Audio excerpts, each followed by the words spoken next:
They told us cancer was a random twist of fate, bad luck written into our DNA. But RFK's Chemtrails Task Force says otherwise. Their latest leak claims that most cancer today isn't cancer at all.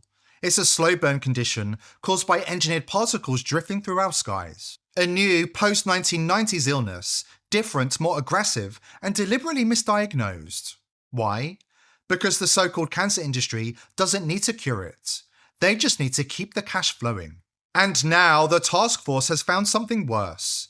A mystery substance detected in the US air for the very first time.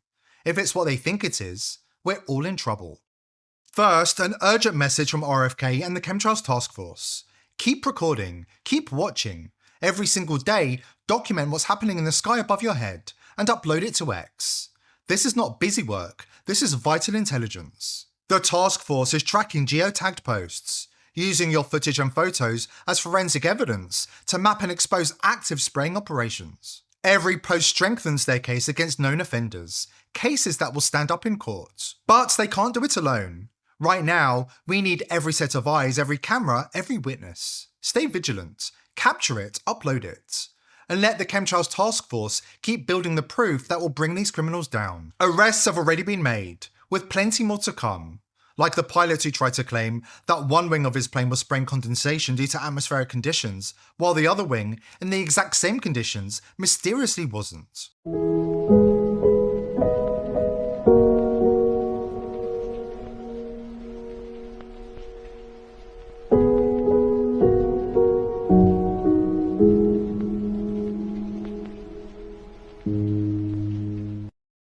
We are sitting on a vast, undeniable library of incontrovertible proof. Our air, our water, our soil, systematically poisoned. Chemicals, heavy metals, nanoparticles, drifting down into our lungs, into our food, into the bodies of our children. The more resistance these criminals face, the harder they work to cover their tracks. Now, we're seeing more covert operations, like spraying under the cover of night, a tactic that's becoming increasingly common. Sick shit. Alright, that's the moon. Look what we got back here. Yeah. They're spraying at night.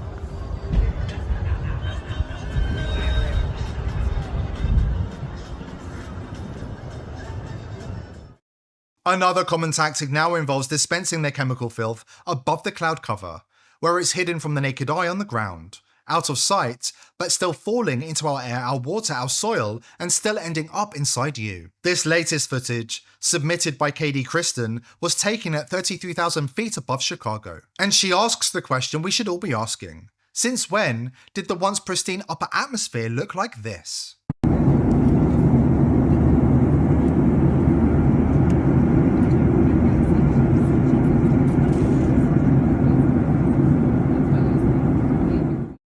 While it's difficult to catch on camera, citizen journalists across the US are reporting the same disturbing phenomenon.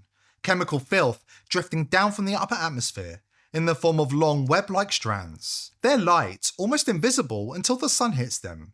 Then you see it, floating down, settling on crops in rivers in backyards. This isn't nature, this is fallout. And the more they spray above the clouds, the more of it we're finding clinging to everything below. It's invisible, it's toxic, and it's spreading. And according to RFK's Chemtrails Task Force, a mysterious new toxin has been found in American air for the first time, including in some of the most pristine natural environments in the country. MCCPs, chemical cousins of the infamous forever chemicals, have been detected drifting over rural American farmland, remote deserts, and virgin forests. These toxins rise with the heat of the day, then settle into the soil, the water, the crops, and everything else. Chances are you're breathing them in right now. So are your kids. And nobody bothered to tell you. These compounds don't just pass through your body, they invade your fat tissue. And once they're inside you, they stay there.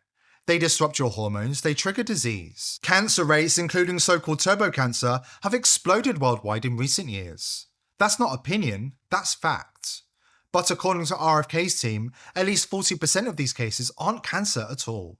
There's something else. A new condition the task force is quietly calling chemtrail-associated proliferative disorder, or CAPD, triggered by the heavy metals and toxins raining down on us in ever-increasing quantities. CAPD hijacks the body's normal cellular processes, causing uncontrolled tissue growth, organ stress, and systemic inflammation, symptoms that mimic cancer so closely most doctors never question the diagnosis. Fatigue, sudden weight loss, immune collapse, it all fits perfectly with the cancer narrative. And that's the problem. Because once you're in the system, the so-called cancer industry doesn't care whether it's really cancer or not. They don't want to cure it, they want to treat it, over and over. CAPD is a goldmine, and every new cancer patient keeps the money flowing. Cancer is not a reductionistic phenomenon. Cancer is a holistic phenomenon. And when you try to bring a reductionistic methodology like drugs and surgery to bear on a holistic phenomenon, you will completely miss the boat each and every time. You cannot do it. Medical doctors are like colorblind art critics. They can see that that's a boat. They can see the black and white outline, but they're completely blind to all of the colors and textures that make up the substance of the thing. It's no difference with cancer. The reason that people get cancer in the United States and the reason that we have completely lousy outcomes is because medical doctors are driving the research bus. When women get together and do a 5K run for breast cancer, all of that money, do you think any of that money goes to nutritional research? Do you think any of that money goes to homeopathic research or acupuncture or traditional Chinese medicine or naturopathic research? No. All of it goes to drugs and surgery, which do not work. Now, why aren't those women running for selenium? If every girl in this country took 200 micrograms of selenium, in one generation we'd eliminate breast cancer by 82%. That's a big number. Why aren't we doing that? Because medicine in the United States is a for-profit industry, and most people are completely unaware of this, and most people bow down to the altar of MD-directed high-tech medicine at their own demise. The fact is, we're all looking in the wrong places for a cure for cancer. The news that we are being poisoned and many of us are dying due to the spraying might sound hard to stomach, but there is an upside. Unlike traditional cancer, real cancer, CAPD is easy to end. When the spraying stops, when the mRNA is controlled, the numbers will plummet back to Earth. So say the cutting-edge research scientists with the Chemtrails Task Force. That's the goal, and it's on the horizon. In the meantime, the team is working on a breakthrough, an all-natural product to strip the body of the worst byproducts of the spraying. We'll tell you more after this important word from our sponsor. Right now, one of the biggest cracks yet in the official wall of silence, the UK government was forced to admit it. They're funding part of the elite's diabolical plan to block the sun, the very source of all life on Earth. But it's not just Britain. Other governments are in on it. They just haven't been exposed yet. Look at WF-infiltrated Australia, where more and more people are waking up to what's being done in their skies. The spray patterns, the chemical fallout, it's all part of the same global operation. I've never seen anything before like this in my life. Take a look, guys.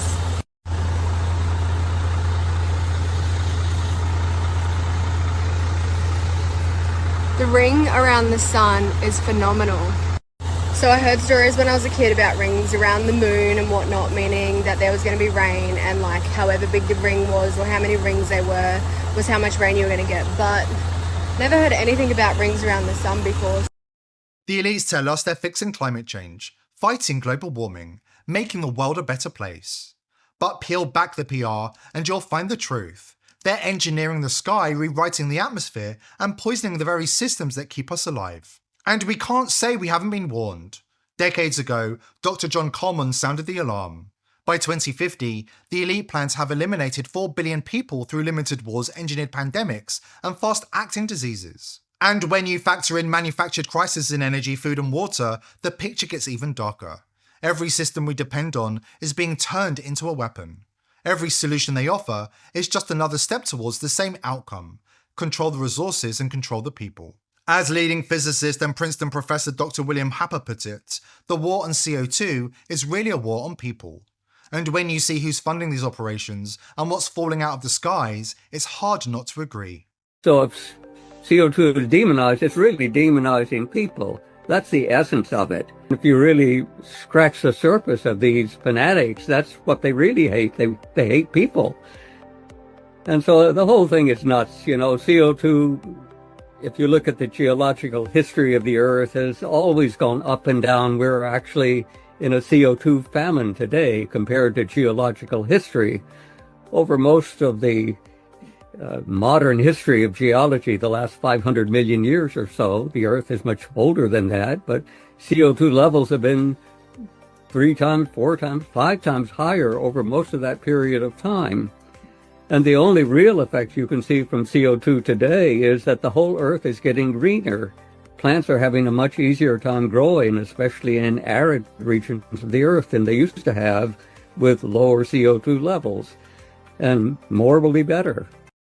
The war on CO2 is really a war on people, and so is the big pharma scam, chemotherapy, radiation, and endless treatments, designed to fail, but not before draining the patient of their life savings and their power. Because control is the real goal. And now, the spray from the sky triggering CAPD is just another gift to the cancer industry, another revenue stream for an empire built on sickness, not health, on keeping people dependent, fearful, and powerless. Chemotherapy is a hoax and a scam perpetuated by big pharma to make money at the expense of people who suffer. Chemotherapy prolongs life about 2 to 3 months. 2 to 3 months. That's the sum benefit. For some cancers, such as gastric cancer, it actually reduces life expectancy.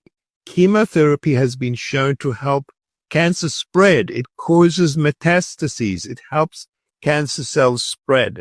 It also activates cancer stem cells. So chemotherapy seems to do the worst things possible that you would want. Doesn't save lives, but it generates billions of dollars. These chemotherapy drugs cost patients over $100,000 a year, and about 50 to 60% of patients with cancer get into financial problems and become insolvent because of the cost of their medication. So we actually more recently think that the combination of ivermectin and mebendazole or fenbendazole is probably a very effective combination as first-off therapy for the treatment of cancer. A whole host of over-the-counter medications as well as cheap prescription drugs that are very effective against cancer. We need to test them. For years, people have spoken about the illnesses caused by chemtrails, only to be dismissed by the media as paranoid conspiracy theorists. But now, RFK's Chemtrails Task Force is breaking taboos and pushing groundbreaking research forward. Chemtrail-associated proliferative disorder, CAPD, is on the verge of being officially recognised. We may finally be closer to the day when real justice can be served. In the meantime, keep recording and uploading your footage of the crimes happening in our skies. You might think your posts don't go viral, but every single geotagged video and photo is invaluable. Everyone helps build the data the task force needs to hold the perpetrators accountable. And remember, there are finely calibrated all-natural products coming soon, developed in collaboration with the task force, designed to help humanity survive this dangerous chapter, before our skies are once again natural and clear. Stay tuned. These are critical times, and here at TBV Towers we're determined to expose the elite and hold them to account before it's too late.